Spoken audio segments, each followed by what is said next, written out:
नमस्कार. नीलम्स इझी रेसिपीजमध्ये सगळ्यांचं मनापासून स्वागत. आज आपण छोले पुलावची रेसिपी बघणार आहोत. 1 पाव छोलेंच्या प्रमाणात आज आपण हा छोले पुलाव बनवणार आहोत. तेव्हा चला तर मग छोले पुलाव बनवायला सुरुवात करूया. यासाठी आपण 7 ते 8 तास भिजवलेले 1 पाव छोले घेतलेले आहेत. हे भिजवलेले छोले आपल्याला कुकरमध्ये शिजवून घ्यायचे आहेत. कुकरमध्ये छोले टाकायचे आणि छोले पाण्यात बुडतील इतकं आपल्याला इथे पाणी टाकायचं आहे. यात आपण चिमूटभर हळद व पाव चमच मीठ घालून घेऊ आणि 4 ते 5 कुकरच्या शिट्ट्या करून घ्यायच्या आहेत.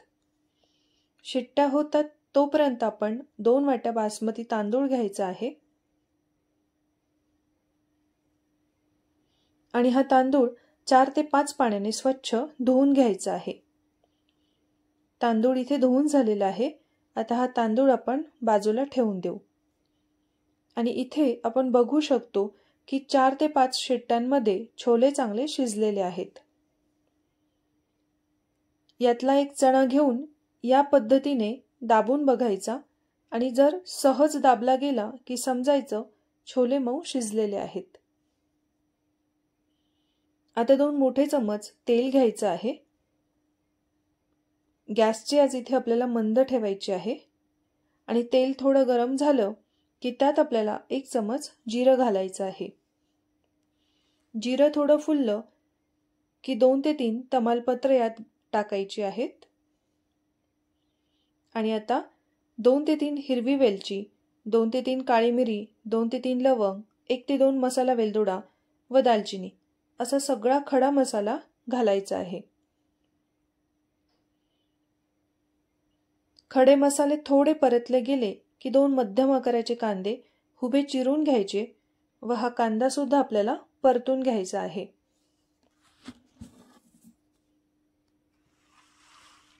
कांदा थोडा मऊ झाला की यात आपल्याला 2 ते 3 चमच आलं लसूण पेस्ट टाकायची आहे.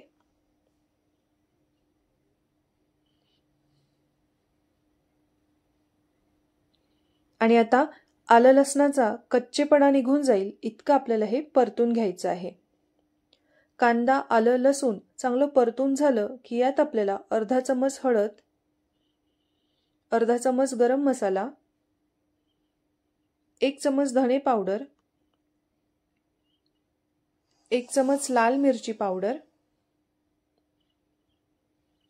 व 1 चमच छोले मसाला टाकायचा आहे आणि आता सगळे मसाले परतून घेऊ.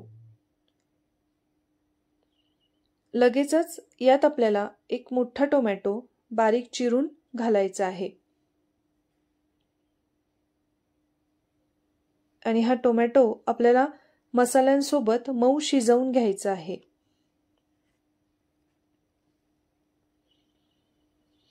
टोमॅटो चांगला मऊ शिजला गेला की यात आपण तांदूळ घालून घेऊ.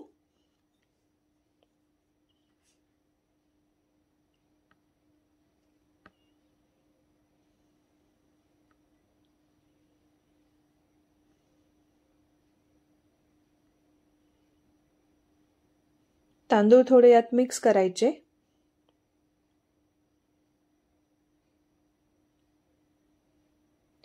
तांदूळ घातल्यानंतर लगेचच यात आपल्याला शिजवलेले छोले घालून घ्यायचे आहेत.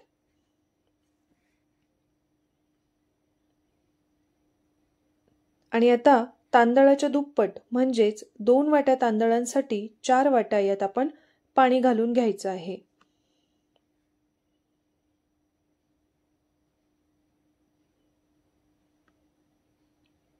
चवीनुसार मीठ टाकायचं. तसंच थोडीशी कोथिंबीर घालायची व 1 चमच साजूक तूप घालायचं आहे. तूप घातल्याने तांदूळ छान मऊ शिजतो.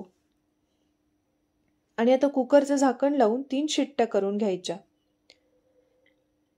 3 शिट्ट्यांनंतर आपण बघू शकतो पुलाव खूप मस्त शिजलेला आहे.